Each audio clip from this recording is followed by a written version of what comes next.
오늘은 두려움이 올 때라는 제목으로 하나님의 은혜를 나누겠습니다. 제목에서 알 수 있듯이 오늘의 주제는 두려움입니다. 이 두려움에 관련해서 제가 20년 전쯤 한 성도의 얘기를 나누도록 하겠습니다. 이 성도님은 자기 분야에서 상당히 인정받던 분이셨습니다. 그런데 새로 들어간 회사에서 이분이 중역들 때문에 극심한 스트레스를 받기 시작했습니다. 그들 마주치는 게 너무 두려웠다고 합니다. 그리고 그게 심해지다 보니까 나중에는요, 아침 출근길에 회사 건물만 봐도 막 심장이 두근두근 됐답니다. 숨이 막혔답니다. 결국 공황장애가 생겨서 회사를 나와야만 했습니다. 저도 두려움 때문에 힘들었던 시절이 종종 있었습니다. 대학교 3학년 때 학군단을 하던 때였습니다.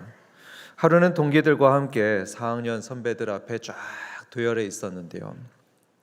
한 군기대장 선배가 어떤 지침을 내리면서 이렇게 말했습니다. 이걸 지키지 않으면 반성문을 50장을 써야 한다. 그런데 여러분, 그 긴장되는 순간에 저는 그만 피식 웃고 말았습니다. 왜냐하면 무슨 대학생이 원고지 50장 반성문이냐, 이게 참 유치하다, 이런 생각이 들어서 저는 웃고 말았습니다. 그런데 그 선배가요, 제가 웃는 것을 그만 보고 말았습니다. 저를 노려보면서 선배가 물었습니다. 너 지금 웃었지? 왜 웃었어? 제가 뭐라고 했을까요?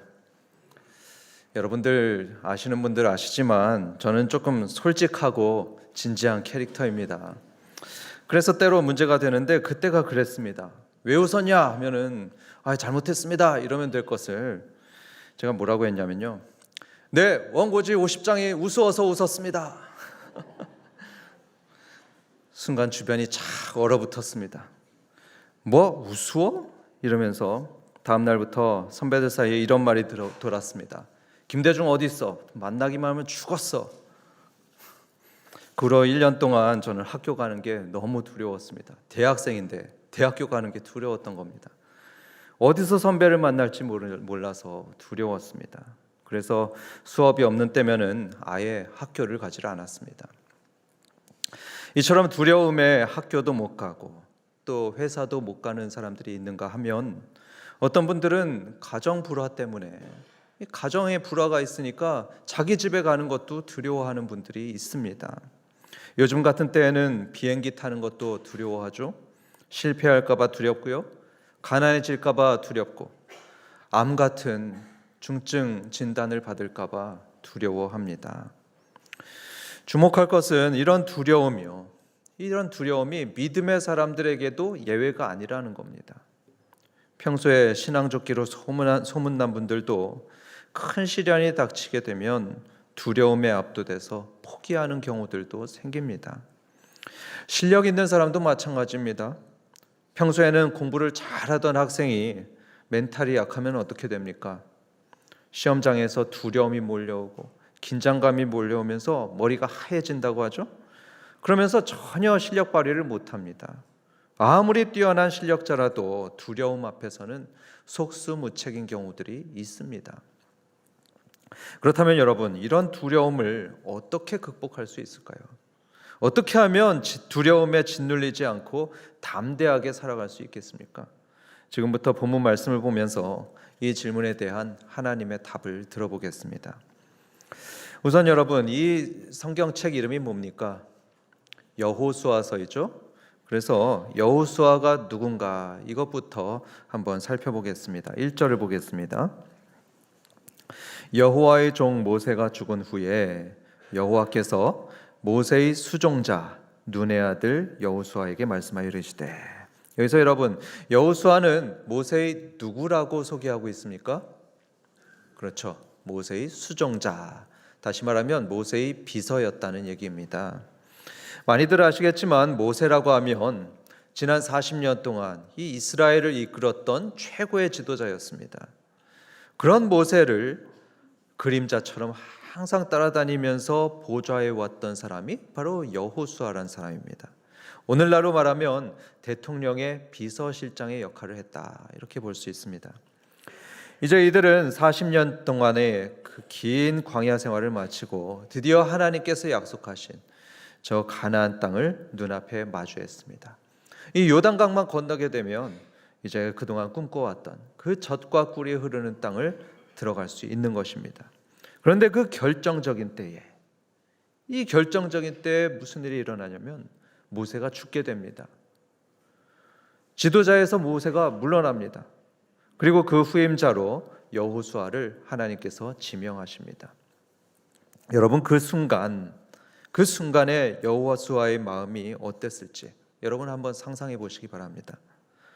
어떤 분들은 이렇게 생각할 수 있을 겁니다. 드디어 내 차례가 왔구나. 이제 2인자에서 1인자가 된다. 나도 이스라엘의 길이 남을 수 있는 그런 위대한 지도자가 되어야지. 그러면서 이 가슴이 부풀었을지도 모릅니다. 하지만 여호수아의 반응은 전혀 달랐습니다. 그는 두려워했습니다. 그것도 아주 두려워했습니다. 그걸 어떻게 아냐 하면요, 이 여호수아에게 하신 하나님의 말씀을 보면 짐작할 수 있습니다. 하나님이 무슨 말씀하셨죠? 6절에 보면 강하고 담대하라 이렇게 여호수아에게 말씀합니다. 7절에서도 또 말씀합니다. 오직 강하고 극히 담대하라 말씀하고요. 또 9절에서도 강하고 담대하라, 두려워하지 말며 놀라지 말라. 이렇게 3번이나 강하고 담대하라, 강하고 담대하라 이렇게 말씀합니다. 그 의미가 뭘까요? 그만큼 여호수아가 두려워했다는 것이죠. 그는 너무 두려워했습니다. 어쩌면 그 두려움 때문에 어깨가 잔뜩 움츠러졌는지도 모릅니다. 저는 못합니다 하면서 그 자리를 도망치고 싶었을지도 모릅니다. 그러니까 하나님 말씀하시죠. 강하고 담대하라, 강하고 담대하라, 강하고 담대하라 3번을 말씀합니다. 왜 그랬을까요? 자그마치 200만 명이나 되는 그 이스라엘의 최고 지도자가 되는 것인데 왜 그렇게 두려워했을까요? 3가지 이유를 짐작할 수 있습니다. 첫 번째는 모세의 후임이라는 데서 오는 엄청난 중압감 때문입니다. 여러분, 모세가 어떤 사람입니까? 다시 말씀드리지만 그는 전대미문의 위대한 지도자였습니다. 이 모세는 하나님과 얼굴을 마주하면서 대했던 사람이고요. 지팡이 하나 가지고 홍해를 가르고 반석에서 물을 내었던 그런 능력의 사람, 기적의 사람이 모세였습니다. 그런 모세의 자리를 이어받으니 당연히 중압감이 드는 것이죠.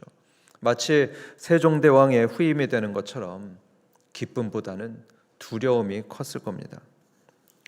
두 번째로 그가 두려웠던 이유는 그가 이끌어야 될 백성들이 너무 완악했기 때문입니다. 너무 완악한 사람들이었습니다. 여호수아는 지난 40년 동안 이스라엘 백성들의 행적을 쫙 봤는데요. 40년 동안 여호수아가 본 이스라엘 백성들은 항상 원망의 말, 또 불평의 말이 늘 입에 달렸던 사람들입니다. 또한 반역적인 백성들이었습니다. 수시로 하나님께 반역하고 수시로 모세에게 반역했습니다.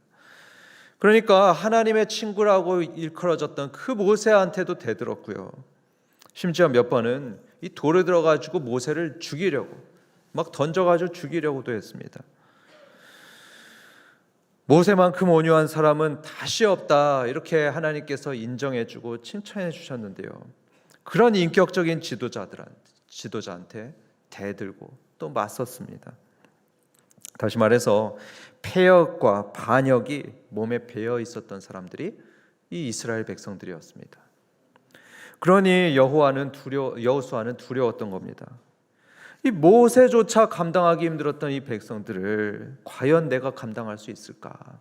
과연 내 말을 따를까? 두려웠던 겁니다. 3번째, 그가 두려웠던 이유는 그가 맡은 과제가 너무 무거웠기 때문에 그는 두려웠을 겁니다. 2절부터 4절을 보면 하나님께서는 여호수아에게 무거운 과제를 주십니다. 어떤 과제냐면 이 백성들을 이끌고 가나안 땅으로 들어가서 그 땅을 정복하라 말씀합니다. 여러분, 이것은 절대로 쉬운 과제가 아니었습니다. 이 목숨을 걸어야 되는 과제였습니다. 왜냐하면 그 땅에는 이미 견고한 성을 지은 많은 나라들이 있었습니다. 강한 군대를 지닌 나라들이 여럿 있었습니다. 그들하고 싸워서 이겨야 되는 것이 이 여호수아의 과제였습니다. 실패는 죽음을 의미합니다. 반드시 승리해야 됩니다. 게다가 이 여호수아의 나이는 이미 80이 넘었습니다. 그러니 그의 부담감은 엄청났을 겁니다. 우리도 그렇죠. 우리도 인생의 전환점마다 두려움을 마주치곤 합니다. 새로운 직책을 맡으면서 과연 내가 이 일을 할 수 있을까 두렵습니다. 결혼과 출산을 앞두고 내가 좋은 배우자가 될 수 있을까? 내가 좋은 부모가 될 수 있을까 두렵고요. 목자직을 생각하면서도 과연 내가 목자를 할 수 있을까? 내가 이 영혼들을 돌볼 수 있을까? 두려울 수 있습니다. 그런데 여러분, 우리가 이 여호수아의 얘기를 보게 되면요, 참 힘이 됩니다. 도전이 됩니다. 왜냐하면 이렇게 두려움에 압도되어 있었던 여호수아가 10절 이후를 보잖아요. 그러면은 아주 다른 사람으로 변해 있는 것을 우리는 보게 됩니다. 그의 말, 그의 행동을 보면 두려움의 흔적을 찾을 수가 없습니다. 반대로 아주 담대합니다. 자신감이 있는 사람이 돼서 모세의 버금가는 위대한 지도자가 되는 것을 보게 됩니다. 두려워하던 사람이 변해서 담대한 사람이 되는 거죠. 궁금해집니다. 도대체 무슨 일이 일어났을까요? 어떻게 그는 이 중압감을 이기고 그 두려움을 극복하고 이렇게 위대한 지도자가 되었을까요? 오늘 본문을 보면 두 가지 비결이 나옵니다. 첫 번째는 하나님께서 함께 하신다는 것을 믿은 것입니다. 우리 따라해 보겠습니다. 하나님이 함께 하신다는 것을 믿어야 한다. 그렇습니다. 하나님이 나와 함께 하신다는 믿음이 있을 때 우리는 두려움을 극복합니다. 본문에서 하나님은 새롭게 여호수아를 지도자로 세우면서 그를 격려해 주려고 하셨습니다. 그래서 담대하라는 말씀을 3번이나 하셨죠. 여호수아야, 강하고 담대하라, 강하고 담대하라, 강하고 담대하라 말씀하셨습니다. 그런데 여러분, 솔직히 우리 사람들이요, 이런 격려의 말만 들어가지고 두려움이 사라집니까? 어깨를 툭 치면서 담대해야지, 너 할 수 있어, 이러면은 없던 자신감이 솟아납니까? 아니죠. 우리는 그렇게 쉽게 두려움이 사라지질 않습니다. 예를 들어서 놀이공원에 가면요, 애들은 무서운 놀이기구를 잘 못합니다. 무서운 놀이기구를 굉장히 두려워하고 무서워합니다. 그러면 부모는 의례 이렇게 얘기를 하죠. 야, 괜찮아, 너 할 수 있어, 너도 탈 수 있어, 가봐, 무섭지 않아. 그런데 그런 말만 듣고 아이의 두려움이 사라집니까? 아니요, 잘 사라지지 않습니다. 싫어요, 무서워요 하면서 엉엉 웁니다. 그러면 어떻게 합니까? 부모가 함께 가주는 거죠.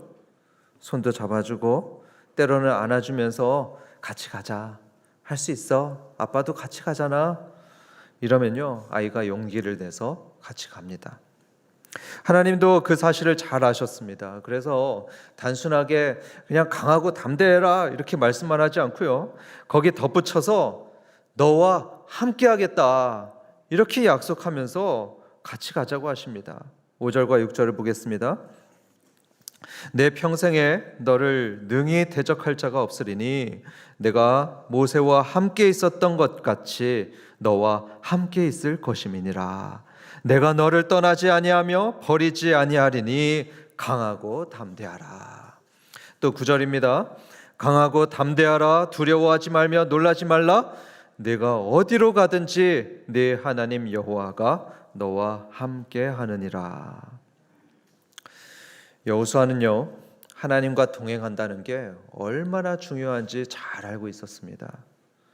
40년 동안 이 모세 곁을 따라다니면서 쭉 지켜봤는데요, 하나님만 함께 하시면 정말 두려운 게 없는 거구나, 승리할 수 있구나, 그는 깨달았습니다. 사실 모세는 위대한 지도자이기도 했지만요, 동시에 여러 약점들을 가지고 있었던 굉장히 평범한 사람이었습니다. 그는 말을 더듬었던 사람입니다. 또 나이가 80이 넘은 노인이었습니다. 때로는 실수도 했습니다. 도덕적인 실수도 했습니다. 결코 완벽한 사람이 아니었습니다. 하지만 그런 모세와 하나님이 함께 하시니 모세는 홍해를 갈랐고요, 반석에서 물을 내었고요, 수많은 기적들을 행했습니다. 자기를 비난하고 공격하던 그런 백성들이요, 강한 적들이요, 하나님께서 함께 하시니까 그것들이 꼼짝을 못했습니다. 그 사람들이 감히 어떻게 하질 못했습니다. 다시 말해서 하나님이 함께 하시면 승리고요, 함께 하지 않으면 패배라는 사실을 여호수아는 확실하게 경험했습니다.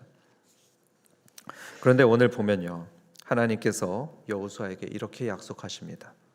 네가 어디로 가든지 네 하나님 여호와가 너와 함께 하느니라.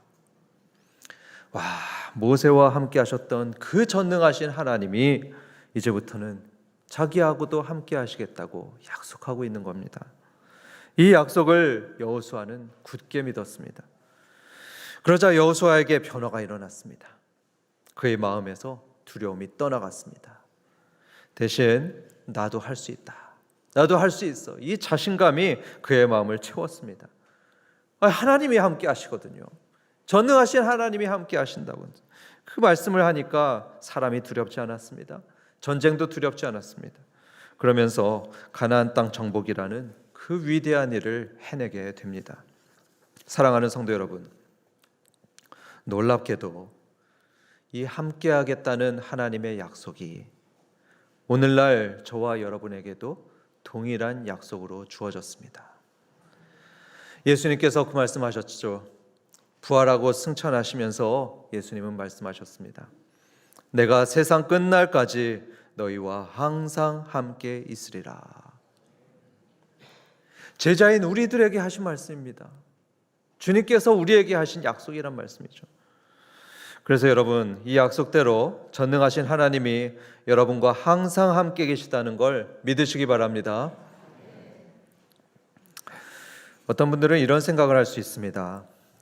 여호수아야 하나님을 직접 보고 들었으니까 그걸 믿기 쉬웠겠지. 하지만 여러분, 그렇지 않습니다. 여호수아도요, 하나님을 보지 못했습니다. 하나님이 자기와 함께 하신다고 했는데 그 하나님의 모습이 보이질 않았습니다. 자기 눈으로 보질 못했습니다. 하지만 그는 믿었습니다.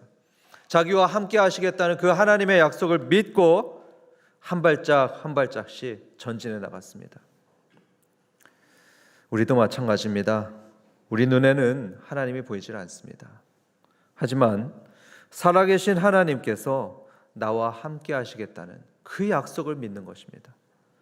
약속에 신실하신 하나님이라고 했습니다. 그렇기 때문에 나를 지키실 거라는 그 약속을 믿는 것입니다. 그렇게 믿으면요, 우리 속의 두려움은 힘을 잃고 사라져 버립니다. 성도 여러분, 지금 여러분은 무엇이 두렵습니까? 직장 내의 어려움입니까? 자녀 양육입니까? 아니면 어떤 새로운 도전이 왔습니까? 우리가 그런 것들을 두려워하는 주요한 이유가 뭔지 아십니까? 그것은 하나님의 약속을 온전히 믿지 못하기 때문입니다. 가만 생각해 보십시오. 하나님의 약속을 믿지 못하기 때문입니다. 선하신 하나님, 우리를 위해서 가장 좋은 일을 하시는 하나님이 나와 함께 하신다는 그 하나님의 약속을 믿지 못하니까, 그러니까 두려운 겁니다. 그래서 여러분, 혹시 지금 두려움에 힘겨워하고 계신 분 계시다면 오늘 밤에 한번 이렇게 기도해 보시기 바랍니다. 정말 진지하게 이렇게 기도하는 겁니다. 하나님, 저에게 믿음을 주세요. 주님이 저와 함께 하신다는 것을 믿게 해주세요. 기도해 보는 겁니다. 그리고 혹시 이 자리에 아직도 예수님을 영접하지 못한 분 계십니까? 그렇다면 오늘이 바로 기회인 겁니다. 이렇게 여러분 기도하시기 바랍니다. 주님, 저희 마음에 들어와 주세요. 영이신 하나님, 저희 마음속에 들어와 주세요. 초청하는 겁니다. 이렇게 초청의 기도를 드리면요, 여러분 삶에 주님께서 반드시 함께 하십니다. 세상 끝날까지 함께 하시겠다고 했죠? 세상 끝날까지 함께 하시며 지키실 줄 믿습니다. 그렇게 하나님이 함께 하신다는 걸 우리 마음에 정말로 믿게 되면요, 우리 속에 놀라운 변화가 생깁니다. 전에는 두려워하면서 피하기만 했던 일들을 담대하게 할 수 있게 됩니다. 사람이 두렵지 않게 되고요. 일이 두렵지 않게 됩니다. 심지어 죽음까지도 두려워하지 않는 담대한 사람이 됩니다. 여기까지 두려움을 극복하는 첫 번째 비결을 들었고요. 이제 두 번째 비결은 말씀을 가까이 하는 것입니다. 따라해 보겠습니다. 말씀을 가까이 하자. 그렇습니다. 말씀을 가까이 할 때 두려움이 떠나게 됩니다. 7절과 8절입니다. 오직 강하고 극히 담대하여 나의 종 모세가 내게 명령한 그 율법을 다 지켜 행하고 우로나 좌로나 치우치지 말라. 그리하면 어디로 가든지 형통하리니 이 율법 책을 내 입에서 떠나지 말게 하며 주야로 그것을 묵상하여 그 안에 기록된 대로 다 지켜 행하라. 그리하면 내 길이 평탄하게 될 것이며 내가 형통하리라. 여러분, 만약에 여러분이요 여호수아처럼 큰 조직의 리더가 된다고 해보십시오. 큰 조직의 리더가 되면 어떤 자질이 필요할 것 같습니까? 탁월한 경영 능력이 필요할까요? 아니면 카리스마가 필요할까요? 전문성이 필요합니까? 물론 그런 것들이 다 필요합니다. 하지만 여러분, 하나님은 여호수아에게 그런 것들을 갖추라고 명령하지 않았습니다. 어떤 전쟁 스킬 그런 것들을 갖추라고 명령하지 않았습니다. 대신 한 가지를 강조하셨는데요. 그것은 바로 말씀을 가까이 하는 것입니다. 이 율법책을 내 입에서 떠나지 말게 해라. 주야로 그것을 묵상해라 하셨고요. 그 말씀을 그대로 다 지켜 행하라 하셨고요. 그러면 내 길이 평탄하게 하고 내가 형통하게 될 것이다 말씀했습니다. 여러분, 하나님께서는 왜 말씀을 그렇게 강조하셨을까요? 이 말씀을 그렇게 강조하신 이유가 뭘까요? 그 이유는 그렇습니다. 여러분, 이 두려움이라는 감정이요 어디서 생기는지 아십니까? 이 두려움이라는 감정은요 대개는 불확실성에서 생기곤 합니다. 앞일을 알 수 없는 불확실성, 그리고 도대체 내가 잘하는 건지 못하는 건지 확신이 안 설 때 그때 두려움이 생깁니다. 그런데 하나님의 말씀은 어떤 거냐 하면요 우리에게 확실한 진리를 제시해 줍니다. 그래서 이 말씀 속에 있는 그 확실한 진리를 알게 되면요 우리는 두려움이 사라집니다. 예를 들어서 지난주에 한진환 목사님 말씀한 건데요, 여러분, 사람들이 그 청룡열차 같은 거 그런 거 타면서 크게 두려워하지 않습니다. 그렇죠? 그 뚝 떨어지는 거 타면서도 두려워하지 않는데 그 이유가 뭡니까? 왜냐하면 우리는 그게 안전하다는 그 사실을 알고 확신하기 때문입니다. 회사에서는 항상 그걸 테스트합니다. 안전진단을 합니다. 그러니까 안전하다는 것을 우리가 알고 확신하니까, 그러니까 막 수직으로 막 떨어지면서도 막 V자 하고 또 뭐 웃고 막 손 벌리고 이렇게 타는 거죠. 이렇게 우리는 진리를 알고 사실을 알게 되면 두려움이 떠나고 공포심을 극복할 수 있습니다. 하나님의 말씀이 그렇습니다. 하나님의 말씀은 우리에게 확실한 진리를 제공해 줍니다. 어떤 진리죠? 이 죽음 너머에, 우리의 죽음 너머에 영생이 있다는 진리를 가르쳐 줍니다. 또 하나님께서 우리를 결단코 버리지 않는다는 것, 그리고 모든 것이 합력해서 선을 이룬다는 것, 이거 믿는 자들에 해당하는 거죠. 믿는 자들에게 모든 것이 합력하여 선을 이룬다는 그런 진리의 내용들을 우리에게 가르쳐 주십니다. 이 진리의 말씀들을 우리가 항상 묵상하고 이 진리의 말씀이 우리 마음을 가득 채우게 되면요 두려움이 떠납니다. 두려움이 사라지고 대신 자신감이 생깁니다. 저는 여러 번 경험했습니다. 이 진리의 말씀에 붙잡히게 되면 이 두려움이 힘을 잃습니다. 다시 말해서 하나님의 진리의 말씀은 우리 안에 두려움을 압도하는 그런 진리의 말씀입니다. 게다가 하나님의 말씀은 지혜의 보고입니다. 지혜의 보물창고라고 할 수 있습니다. 그래서 어려운 상황을 만날 때 어떻게 해야 되는지 가르쳐주고 선택의 순간에 무엇을 택해야 될지에 대해서 하나님은 지혜를 주시고요 이 말씀 속에서 우리에게 방향을 제시해 줍니다. 여러분 조지 뮬러 목사님 아시죠? 이 목사님은 3천 명이 넘는 고아들을 돌보면서 고아들의 아버지라는 별명을 얻었습니다. 사람들이 그에게 물어봤습니다. 목사님, 어떻게 그런 큰 일을 감당할 수 있었습니까? 목사님의 대답은 단순했습니다. 저는 평생 동안 성경을 100번 이상을 통독했습니다. 그렇습니다. 인생의 폭풍이 아무리 거세더라도 말씀의 반석 위에 서 있으면요, 흔들리질 않습니다.